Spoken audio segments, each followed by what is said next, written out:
Desta vez, fui ao Expo City, complexo comercial em Suita, Osaka. Está vazio. Apresento muitos complexos comerciais, mas este está vazio, está sempre cheio, tanto nos dias de semana quanto nos fins de semana. Vim aqui porque o Expo City será inaugurado. Antes havia o parque de diversões Expoland. O Expoland fechou após vários incidentes, inclusive fatais, que reduziram drasticamente o público, levando à falência e ao encerramento do parque. Neste vídeo, vou explicar desde a inauguração até o fechamento do Expoland e falar sobre a abertura do Expo City. No canal de exploração de Daizu, continuarei trazendo muitos vídeos. Não se esqueçam de se inscrever.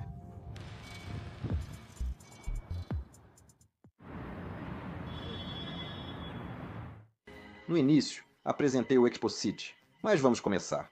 Primeiro partimos da estação Senrichuo, da linha Kita-Osaka-Kyuko. Agora pegamos o monotrilho de Osaka por duas estações até Banpaku-Kinen-Koen. A linha Kita-Osaka-Kyuko está diretamente conectada à principal artéria de Osaka, a linha Midosuji do metrô de Osaka. Então você pode ir sem baldeação a partir dos centros movimentados, como Tennoji, Namba e Umeda.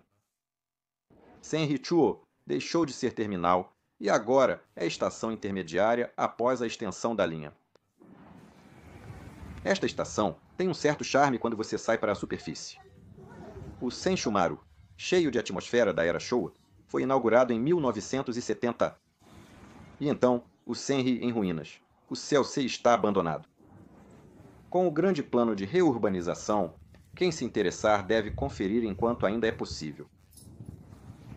Mesmo assim, nesse dia estava frio demais. As gravações ocorreram no dia em que anunciaram uma grande onda de frio. Cheguei à estação Senrichuo do monotrilho de Osaka. Vamos em direção à estação Parque Memorial da Expo. Como o nome indica, foi onde ocorreu a Expo Osaka de 1970. A estação foi inaugurada em 1990, após o fim da Expos. Havia tanta gente que mal consegui filmar a plataforma ou trem. Desculpe. Eu subestimei o monotrilho de Osaka. Cheguei na estação Parque Memorial da Expo. É muito grande aqui, né? Na verdade, vim para o Expoland. Parece que a estrutura é tão ampla assim para acomodar muitas pessoas. Saia pela catraca e vire à esquerda. Aí você vai ver o Expo City.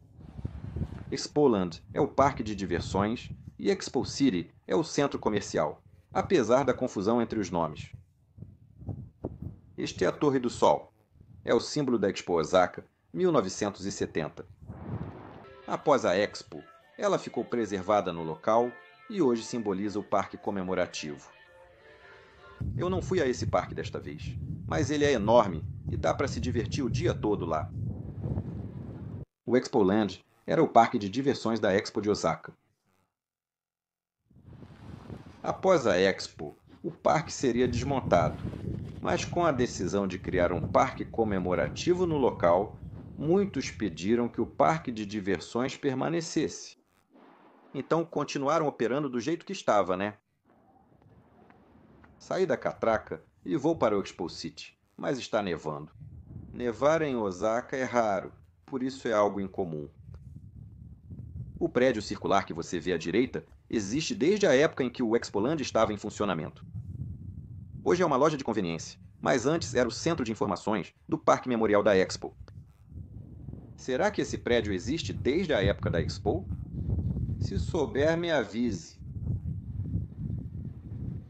A enorme roda gigante que você vê à frente se chama Osaka Wheel e, acredite, é a mais alta do Japão, 123 metros. Ela virou símbolo do Expo City.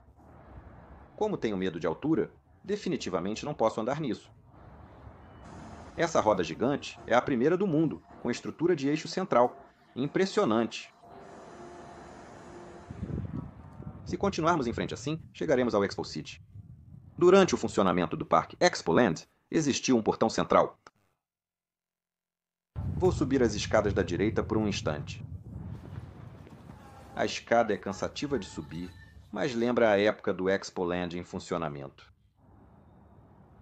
Antes, as escadas eram estreitas, mas foram alargadas na reforma. Ao fundo está o estádio do Gamba Osaka, e muitos usam esse caminho em dias de jogo. Há cerca de 10 anos havia muitos postes onde hoje é gramado. Durante a Expo, 3 bandeiras nacionais estavam hasteadas ali. Apesar da neve e das condições difíceis, subo as escadas até o fim e vejo que pouco mudou desde a época do Expoland. A paisagem se estende diante de mim. Este banco também é uma lembrança daquela época. O desbotado tem um charme especial. Aparentemente, esse era o portão sul e dava para entrar no parque por aqui. Esse terreno vazio é resto do portão antigo, né? Dizem que esta era a entrada mais próxima do parque para quem vinha de carro. Então vamos relembrar rapidamente como era o Parque de Diversões Expoland e como foi até o seu fechamento.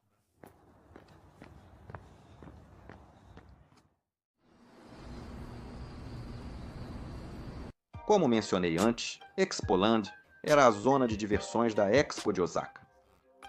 O custo total de construção foi de 2,5 bilhões de ienes investidos pelo governo e mais 2,5 bilhões de ienes investidos por várias empresas da indústria do lazer, totalizando 5 bilhões de ienes. Pensando no valor do dinheiro na época, parece bem barato, né? O salário médio mensal na época era de 50 mil ienes.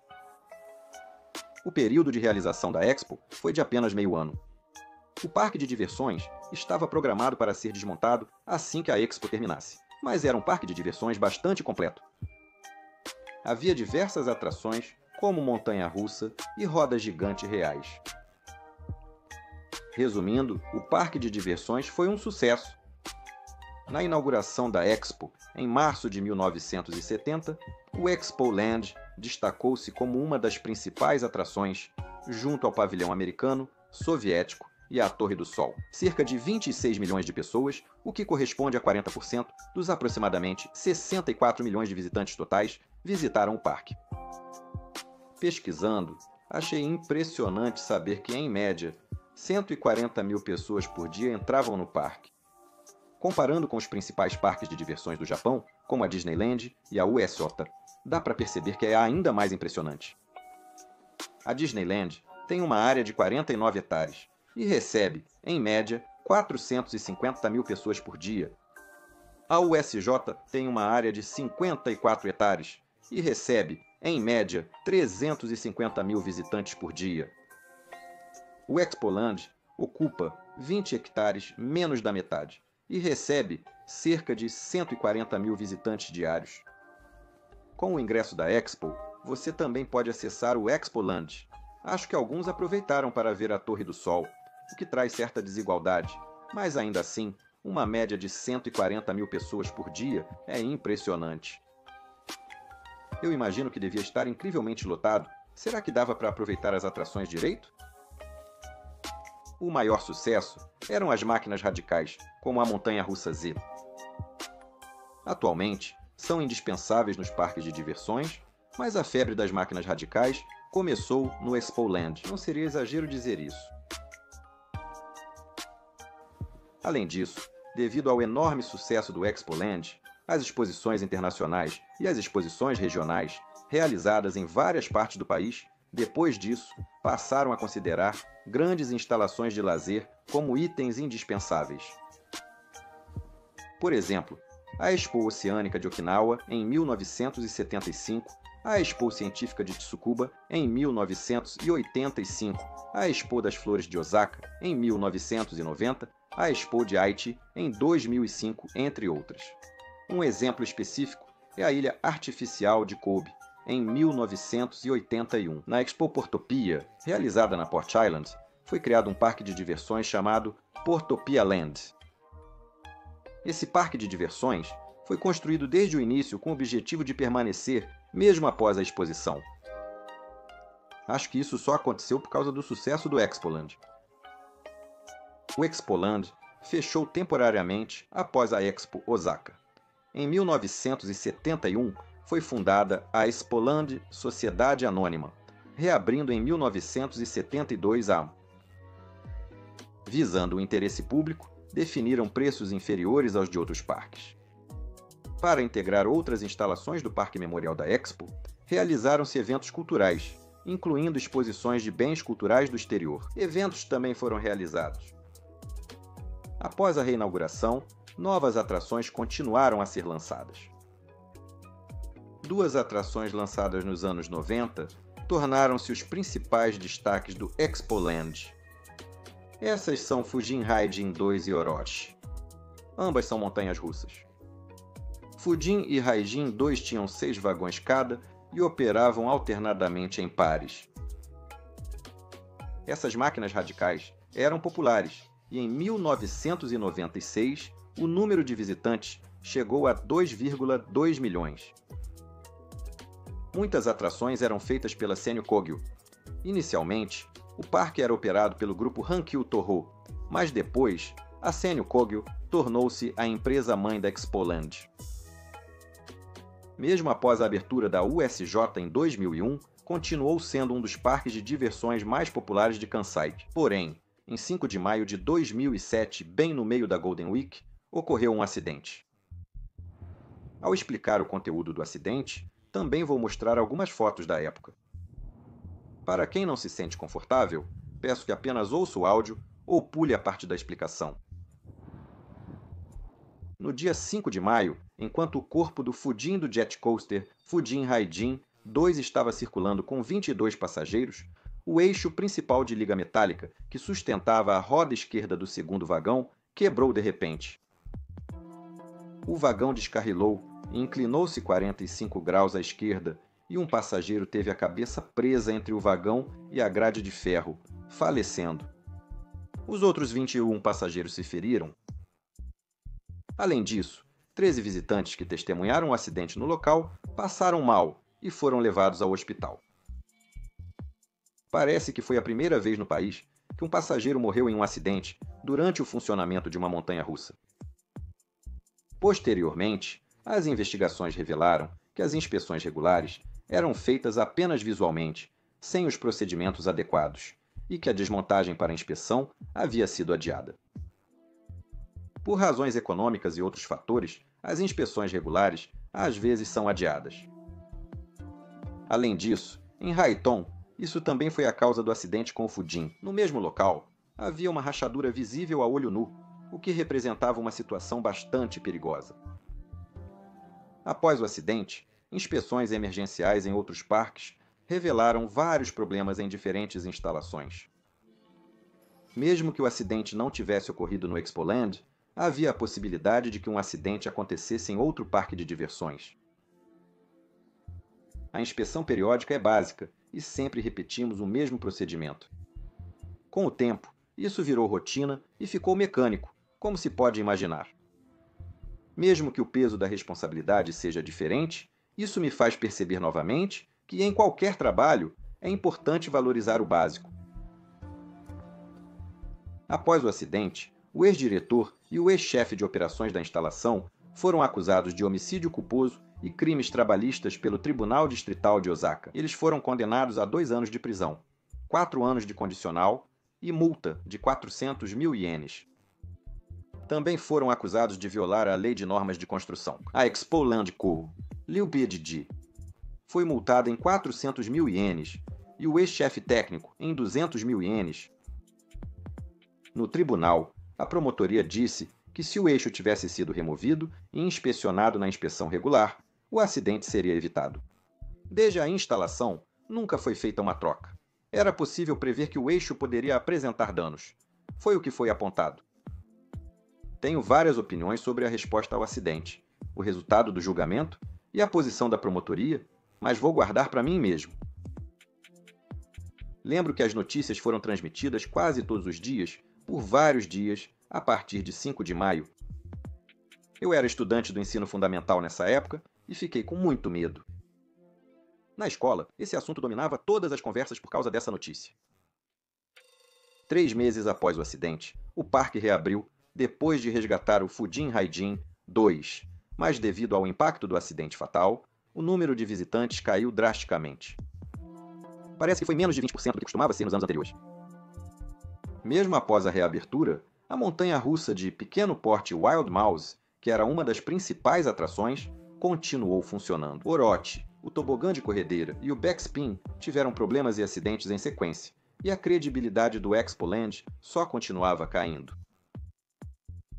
O Expoland entrou em situação crítica e foi fechado novamente para resgate em 10 de dezembro de 2007.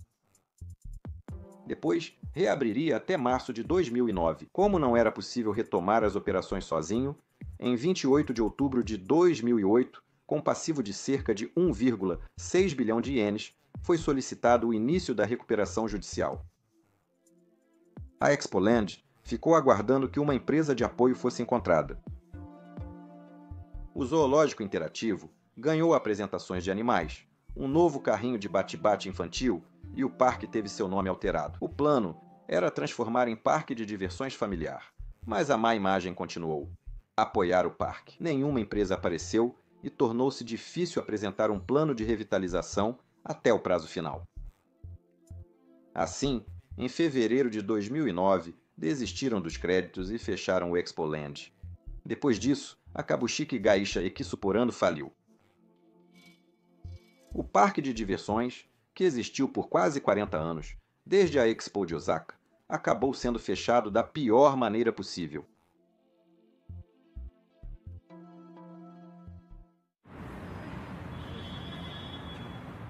A organização responsável pela Exposição Mundial do Japão, dona do terreno, exigiu que o responsável pela falência da Ekisuporando devolvesse o local limpo.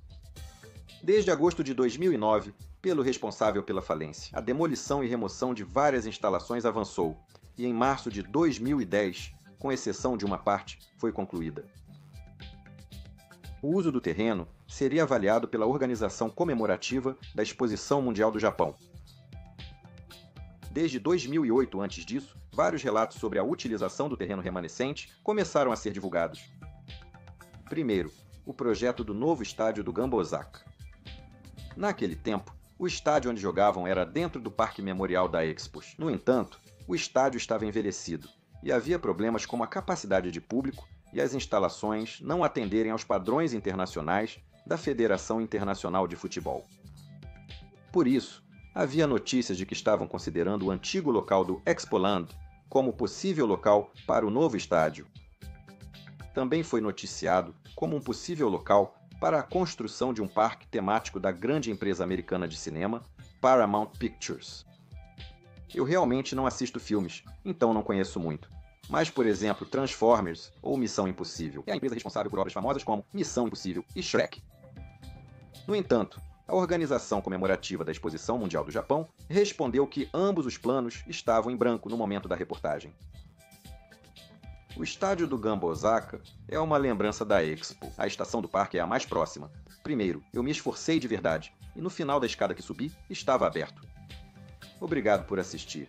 O parque temático da Paramount Pictures foi proposto em outra competição, mas não aprovado. Após a competição, parte foi mantida até o início das obras do novo edifício. As instalações do Expoland serão utilizadas temporariamente. De final de março de 2010 até 15 de maio de 2011, por menos de um ano, cerca de 1/5 da área total do parque foi utilizada como um parque de experiências agrícolas. Foi operado como Farm Expo. A fazenda de doces servia como sala de aula agrícola, com atividade 2 vezes por mês. Seguindo um cronograma e recebendo orientação de um consultor, cultivávamos os vegetais. No Expo Marché, o mercado direto de produtos agrícolas, era possível vivenciar só a colheita em parte do terreno da sala de aula do campo, permitindo participação de quem não era usuário da Farm Expo. Naquela época, a Farm Expo tinha poucas pessoas e parecia um parque de diversões abandonado, parecendo uma ruína para alguns. Isso era comentado entre os entusiastas. Além disso, no verão de 2011, a piscina que ficava no Expoland foi reaberta como Expo Pool Gardens. Essa piscina foi inaugurada em 2005, apenas 2 anos antes do acidente fatal. então ainda estava nova. Foi construído com investimento significativo em infraestrutura, mas teve vida curta por causa do acidente.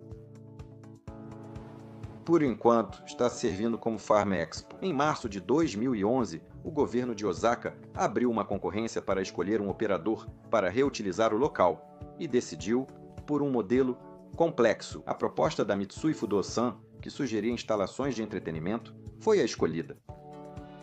Em 2015, o Expo City foi inaugurado. Opera junto com o complexo comercial pelo Kaiyukan ao Museu Interativo Nifrel, a instalação de atividades indoor VS Park, a roda gigante que mencionei no início e também um pequeno parque de diversões. Foi nessa época que as instalações interativas começaram a crescer no país, né? Aliás, é famosa pela construção de rodas gigantes e foi a empresa mãe do Expoland, Senyo Kogyo. Talvez por causa do acidente, a roda gigante do Expo City não é feita pela Senyo Kogyo. Acho que pela imagem forte do acidente, não conseguiram construir lá. Além disso, se por acaso o acidente não tivesse acontecido, será que o Expoland ainda existiria hoje? É uma questão difícil de responder. O número de visitantes caiu após o pico de 2,2 milhões em 1996 até ocorrer o acidente. Antes, eram cerca de 1 milhão de visitantes. O Parque Heihou recebe cerca de 1 milhão de visitantes, o que parece suficiente para manter suas operações. Mas depois do acidente, o número de visitantes caiu para 1/5 e logo depois o parque faliu. A situação financeira já era ruim desde o início. Para compensar a queda no número de visitantes, eles investiram em brinquedos radicais, então acho que estavam apenas sobrevivendo de forma improvisada. Mesmo sendo conhecido pelos brinquedos radicais, o acidente em um deles foi fatal. Também não creio que sobreviveriam à pandemia de Covid-19. Além disso, ao pesquisar, encontrei também suspeitas de doações para políticos. Vários rumores obscuros surgem, mas não vou comentar sobre eles neste vídeo. A praça diante do Portão Sul era onde ficava da antiga Expo Tower. Esta também foi um marco durante a realização da Expo, mas após o encerramento, funcionou como uma instalação anexa ao Expoland. Era possível subir de elevador para apreciar a vista e servia como estação base de telefonia móvel. Design futurista e estiloso, né? Como fica no topo de uma colina, é cansativo chegar e não é popular. O elevador era exposto, sem proteção, e parece ter sido danificado pela chuva. Por isso, em 1990, foi desativado e abandonado por anos. Em 2003, foi demolido e continua assim até hoje. Não sei se era da Expo Tower ou outra coisa, mas algo estava abandonado lá. Se alguém souber o que é, ficarei grato se puder me contar nos comentários.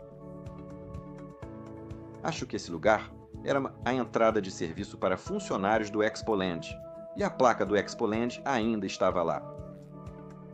Acho que não vai ser reutilizado agora, mas será que ficou abandonado aqui desde o fechamento? Essa entrada de serviço ainda é usada atualmente? O que restou daquela época é só isso. Praticamente não sobrou nada. São mini atrações do Expo City. A roda gigante, se pode ser considerada uma lembrança, é algo meio duvidoso. Se o Expoland não existisse, talvez a área nem tivesse sido desenvolvida. O Expo City é um centro de entretenimento. O fato de ter instalações de lazer anexas é o que o diferencia dos centros comerciais comuns. Esse é o seu charme. Você pode passar o dia inteiro lá. É um dos lugares mais populares de Kansai e está entre os 10 maiores centros comerciais do país em faturamento. Não importa o dia ou a hora, sempre tem muita gente lá. Desta vez, mesmo com a onda de frio intenso, ainda havia muita gente. Pode-se dizer que a imagem negativa da época do Expoland foi completamente superada, mas não devemos deixar o acidente cair no esquecimento. Mas acredito que também há pessoas que têm boas lembranças de se divertir no Expoland. Quando falamos do Expoland, é natural que o foco acabe sendo o acidente, mas da minha parte, quero manter a estrutura habitual dos meus vídeos. Falei sobre como era o parque de diversões Expoland. Peço que entendam que optei propositalmente por essa estrutura de vídeo. Então é isso para o vídeo de hoje. Nos vemos no próximo vídeo.